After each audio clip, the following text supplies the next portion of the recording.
Hello, hello, and welcome back to another episode of the Business First Creatives podcast. Today, I am actually interviewing Megan Grove, who is a student in my CRM blueprint, the Dubsado version, and she's actually local to me. I mean, if I had to guess, she is currently 17 miles north of my house. Megan, good morning, and welcome to the podcast. Good morning. How are you? I'm great. How are you doing this morning? I am a little too excited, I think. I like it when people are excited to come on my podcast. Well, today, guys, we are going to be taking this episode from the perspective of someone who was introducing systems into her business for the very first time. So, Megan, I know that I asked you a few questions before we hit record, but can you briefly tell the audience like how you got started in photography and how your business has kind of changed since 2009? Okay, I started in 2009 at a corporate portrait studio. They hired me for my inexperience. I did that for a while. I went and did a different corporate studio for a little while. I even did school photography. And then I realized you could make so much more money on your own versus working for somebody else. So I eventually started my own business. It was probably about 2015, Mhm. probably, I think. And I was just photographing everything because I didn't know what I wanted to do yet. But the more I did it, the more I realized I didn't want weddings. I didn't want just a lot of different things. What I only wanted to photograph was babies. So I rebranded and refocused in 2019, I believe. Mhm. So that's how that went. And that whole entire time, I did not have a CRM or anything like that. I would check messages or check emails, and I would usually just forget about them after a couple of days. I actually saw in my notebook today how I used to keep notes, and it is people's names in really messy handwriting. Like this was what I was doing, just a list of names and where they came from, Facebook, email, whatever. Mhm. I was a mess and I would forget about people all the time. I But mean, we're going to get there, Megan. Let's talk about niching down because this is a topic that comes up very often on this podcast.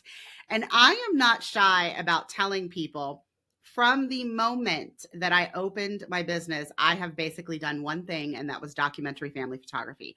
I have not really ventured into other areas. But what a lot of people don't know is the year before I opened my business, I actually did play around with doing other things because family photography was really not even on my radar when I decided to open my business as a photographer. I actually did a senior mentorship with Stephanie Panna out of Chicago, like flew there, like, barely knew how to take pictures. And we did a model session together. And I was like, absolutely not. Senior photography is not for me. Now, that's where I thought I was going to go. I mean, but I was like, I don't like posing like women. Like, that is not my joy. I do not want to tell someone how to stand there and look better. Nope. So then I also explored the idea of posed newborn photography, your world, Megan. And I never even got to do a model call. So my best friend at that time had a baby and she is a posed newborn photographer. So I went over to her house and she was going to be taking photographs of her kid. When I tell you that that was like the worst experience, hey Kate, if you're listening to this, it's still the worst experience. I was like, absolutely not posed newborns. So then I started looking at like family photography and I did 3 whole sessions outside before I was again like, I don't want to stand outside in the cold. I don't want to tell people what to do. Is photography going to work for me? And then that was when I was like, you know what? I'm taking these kinds of pictures of my daughter where I don't tell her what to do and I just like circle her and photograph what I want. I wonder if that'll work for families. So that is how I got into my niche. But like I have been niched the entire 11 years that I have actually taken money from people. So, Megan, bravo for making that decision after 4 years that you knew where you wanted to go forward. And I think that rebranding, not only to your own business name, like your own name in the business, but also, taking that step to just pick one thing is really what helped you, push your business forward. So good job. thank you. I actually narrowed down even further last year and I only do newborns now. Yeah. And it gives me weird pleasure to tell people no, I won't photograph first birthdays. No, I won't go outside. No, I only do this. It's amazing. I mean, no is the best word in your vocabulary. I agree. It Like I is. love telling people no. I mean, our children are so smart. They tell us no all the time. So why wouldn't we get joy out of telling other people no? Right. I am a giant people pleaser. It's like really deep embedded in my soul, unfortunately.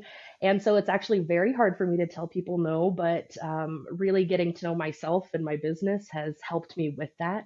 And also having like pre-written out things that help me say no and Hmm. no, but here is somebody else that can do it that's great. So it's also nice to be able to pass those along.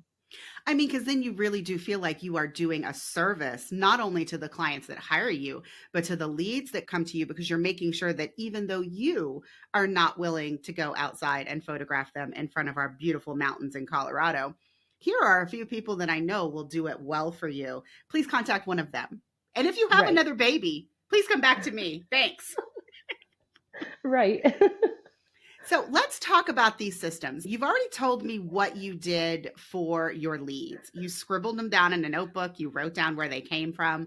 But when it comes to your actual clients, like before you joined the CRM blueprint, how were you onboarding your clients when they were ready and they said, okay, how do I pay you? What do we do next?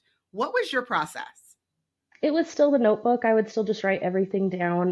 The IPS class was telling me that I needed to call everybody, so then I'd be scribbling notes alongside of where they came, what their phone number, what like where they came from, Facebook, email, etc. But I was just scribbling it all in the notebook, and it was just not not practical at all. But I didn't know anything else. Like I had never even heard of a CRM before I heard of like Onamaze stuff Hmm. because the IPS class doesn't talk about that at all because it is very hands on, I guess. And so I guess it was kind of hands on. I did have to call people. Now it hurts my soul to call people, so I've Hmm. made I just make videos all the time. That was kind of a suggestion by somebody Yes. in your class, and it's game changer for me because I hated calling people. It hurt so bad. I mean, I will say, Megan, you are now going to be my example of the person who had the most basic systems because normally people's answers are, oh, I just had this Google sheet where I had everyone's name and I was basically like typing it in. But like, I think my soul hurts because what happened if one of your kids like took your notebook and ripped it up or spilled apple juice on it? Like, I am horrified about the fact that you had this one notebook that had all of these things in it without like copies and backups and all of that kind of stuff. The thought never even crossed my mind, and I have three little boys. Oh my So gosh, I yeah. know. I've seen their pictures on your website. Yeah. Okay, so absolutely, you were writing everything down. How were you collecting money? PayPal. Okay. Were you So yeah, sending I them would a PayPal invoice them. invoice? Okay. Hmm. Hmm. So there was records always that way, and that was the only way that I accepted money. I still don't accept cash. It's Hmm. always, so I at least had records that way, so I could go back and like do all my taxes and stuff through that. And I did it like I was putting how much people paid into a spreadsheet, but Okay. that is all that it was just what they paid, not Okay. like when they paid or any of the details that should matter. Okay. Were you doing a contract at that point or they were just paying you the invoice? They were just paying me, I mean, so no this course contract. really did completely overhaul your systems and give them to Yeah. you. Let's dive into the course. So, I know that you joined the course at the beginning of September, and according to my meticulous records, which are kept on my computer, it seems like you joined the course on September 9th. You filled out the Module 2 feedback form on September 27th, the Module 3 feedback form on September 28th, and then the Module 4 feedback form, which is the last official module in the course, on October 5th. So, girl, you ran through the course in less than 30 days. Was that your initial plan? Oh yeah. It was really good stuff. And when I get started on something, I just really I actually love how your course was put out because I wanted to get through it and I Mm-hmm. just wanted that thing at the end, the really pretty proposal. I wanted all of that stuff really bad. And Mm-hmm. I'm not somebody that likes to wait, so I don't mind diving in and doing it. I think I know I had started Aname's class, but as soon as she had mentioned something about the emails and stuff, I was like, oh, this is the time to pause her Yeah. class and jump into yours. And that's why it went pretty fast because I kind of I wanted to hear what the rest of Automate's class was Mm-hmm. too. So it was like there was a lot of things going on all at once, but it was so much good information. I just, oh, it was so much fun. Okay, so guys, I'm going to take a brief pause and I'm going to tell you what Megan is talking about in case you are new to the podcast or you are not in the simple sales world. So, one of my business besties is Anami Tonkin. She has an amazing podcast called This Can't Be That Hard, and she teaches a pricing course for photographers to become profitable and sustainable called the Simple Sales Blueprint. I will link it in the show notes. It is amazing. But kind of by accident, but also really on purpose. When I created my course and I knew that I was getting a lot of simple sales users, I specifically wrote the course and gave people tips on what to do in my course and what to do in her course in case you were doing them together. Because Megan is definitely not the only one that has done Simple Sales Blueprint and the CRM Blueprint at the same time. So I just wanted to put that little note in there in case you're like, Anami, like, what is she talking about? Who is that person? She is referring to Simple Sales, and it is an absolutely amazing course that I would recommend 100%. I use her pricing methods for new clients in my own photography business. Because, yes, guys, in case you've forgotten, I am actually still a photographer. So, Megan, let's talk about you went through the course, you got it done in less than 30 days, you had this proposal. How quickly did you start integrating your clients into your new systems? I'm pretty sure it was probably almost immediately or within the first week. As soon as I do have all of my stuff set up, so I still approve most of the Mm-hmm. emails, not all of them, but most of them. So I have that control over it. So I can still tweak an email if I want, or just for my emotional well being, I really like the approve button. So Okay. I just, oh my gosh, I just loved your course so much. Okay, so almost immediately, Megan. So how many days or weeks do you think that it took in order for you to get that first chime that's like, hey, someone has, accepted your proposal, signed the contract, and paid the invoice? I'm sure it was no time. I haven't looked at the actual dates, but once I started using it, I was booking them. I mean, it made me look a lot more professional. I really believe that having the same thing going out to every customer, like the same exact emails, essentially, Hmm. tweaking them a little bit here and there, but everybody getting the same thing and how pretty the proposal is, the contract is right there, the invoice is right there. How it just makes me look so much more professional. So I really believe that my customers, and they've even mentioned how pretty it was. And when I switched over to videos, they also said that that was very informative. So I that was a huge game changer, and I would have never even thought about that before I was in your Facebook group. I'm pretty sure Hmm. for the CRM blueprint. I'm pretty sure that's Okay. where I heard that. So You've mentioned that twice, so let's talk about that because I feel like there are some people inside of my audience who have a phobia of sales calls. I don't happen to be one of those people. Sometimes I'm just lazy. And so if it's someone that I'm fully booked, I'm just going to send out a proposal. If they book, they book. If they don't, they don't. But one of the things that Anami really talks about in simple sales, and one of the things that is big in our industry, is getting on a sales call in order to talk to someone, present your offer, and basically get to know them. But you are doing this through videos. So I am curious where you are sending these videos in your process. So someone goes to your website, and I assume that they're filling out a Dubsado lead capture form. yes, Yes. yes. And then are you immediately sending them a video in your email reply? Or are you taking like a day, a few hours to make them a personalized video and sending it a little later in your process? So I was taking the time to make everybody a personalized video. My first email that goes back to them, it just says, thank you for emailing me. I will be in contact with you soon. But that very first email, I want to talk about since I'm a newborn photographer, I wanted to ask the baby's gender, due date, all sorts. Like, I want to Hmm. have the video specific to them. So I was originally making videos every single time somebody would call up, and people were loving those. But I eventually, when I started getting a little bit busier, I was like, I really need to figure out a way to automate these. So I eventually started doing congratulations on your baby girl due soon, congratulations on your baby boy due soon. So it felt Hmm. like it was being special, but it just kind of wasn't because I was automating it. So I feel like they still think it's special because it's gender, it's specific to gender, it's when their baby is due. It is still fairly specific to the Hmm. information that they've given me, but at the same time I can automate it. And like when September came, and there's always so many babies in September, I was just sending those out. I wasn't having to record anything, I wasn't making calls to anybody. I'm not going to say that I have an amazing booking rate, but I Mhm. can go through the booking process fast enough with people, or easy enough, I should say, not necessarily fast enough, but easy enough that I don't mind going through more people to find the people that are actually going to book me. Nice.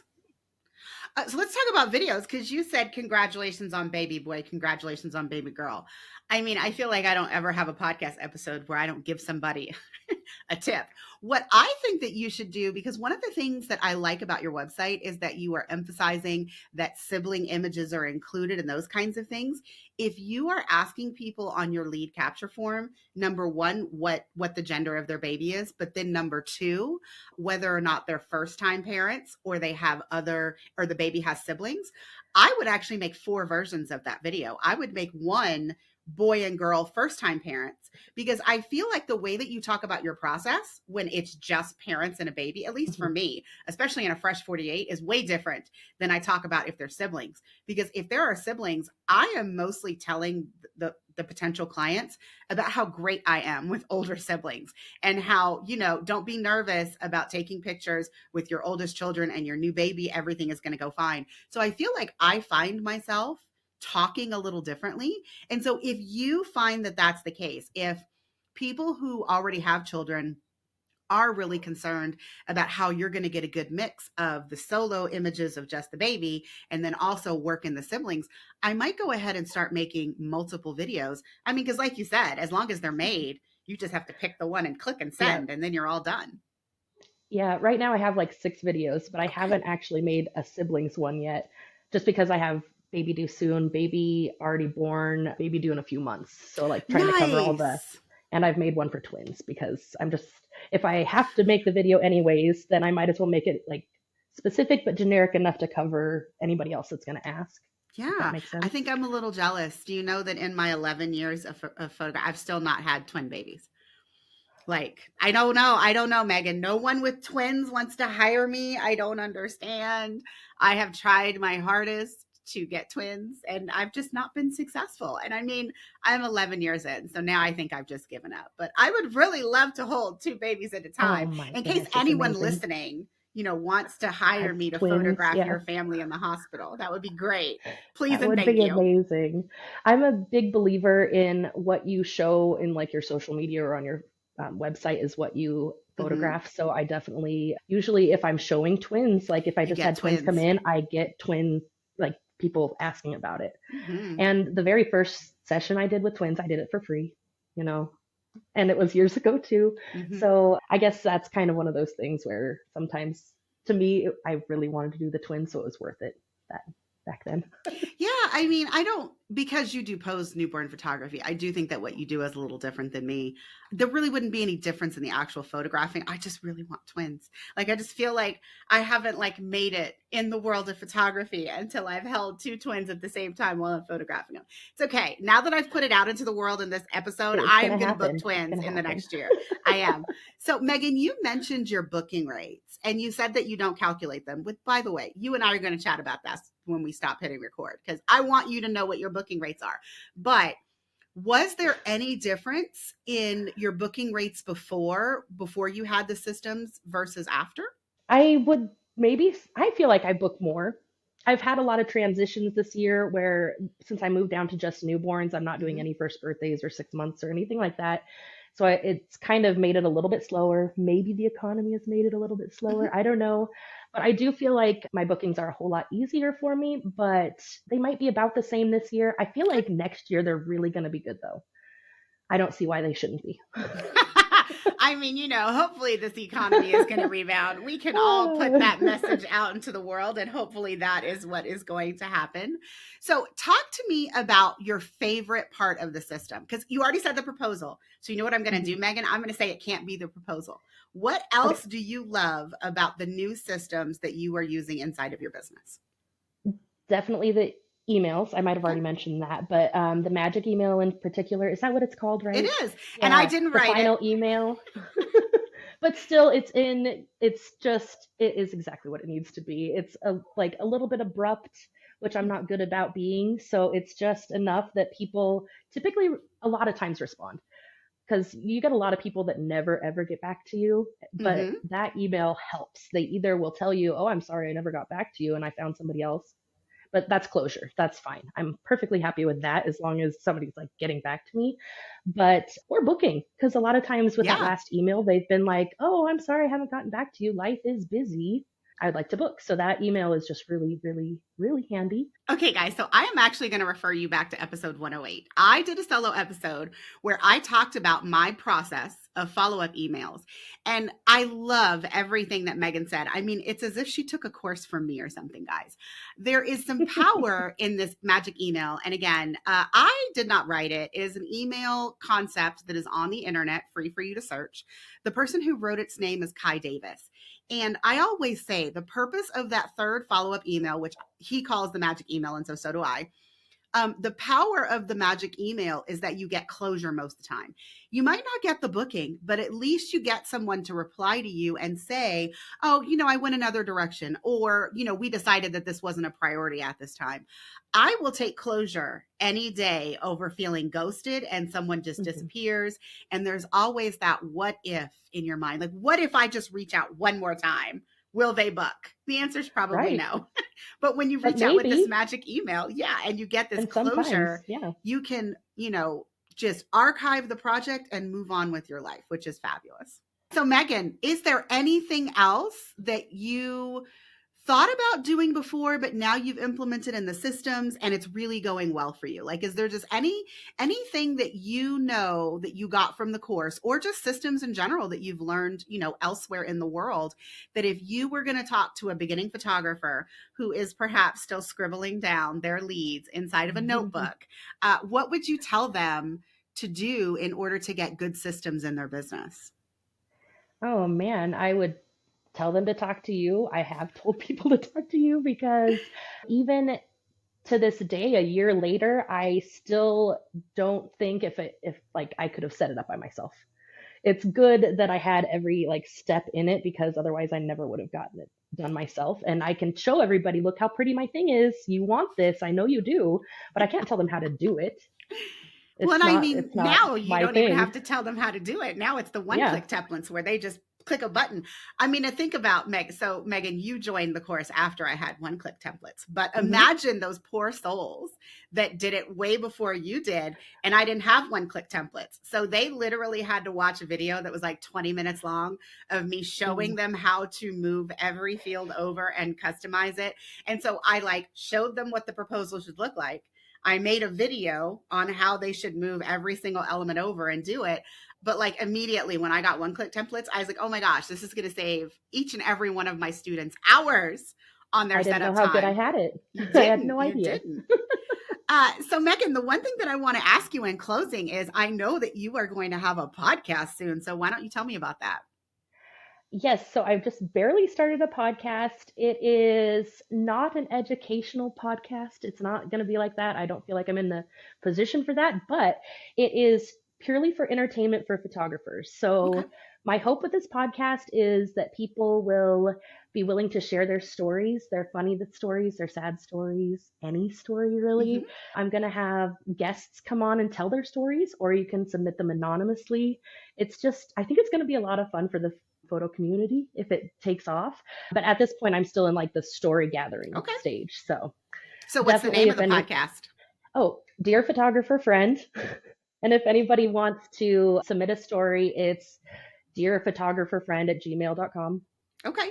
I'm going to have that linked in the show notes. Megan, Thank thank you you. so Thank you. much for joining me on this episode of the podcast. I mean, I always tell people how important systems are in their business, but it's really helpful when I can ask my students to tell other people about how much systems have impacted them, because I always say at the end of the day, I have plenty of both free and paid resources. So even if you are in the listening audience and you are like, "Oh, that sounds good, but I don't currently have the budget for a course," guys, I have plenty of podcast episodes all related to creating profitable and sustainable systems inside of your business that will help you move from the stage of writing everything down in a notebook or putting it inside of like a Google spreadsheet to like really using a CRM to get time back in your business. All right, guys, that's it for this episode. See you next time.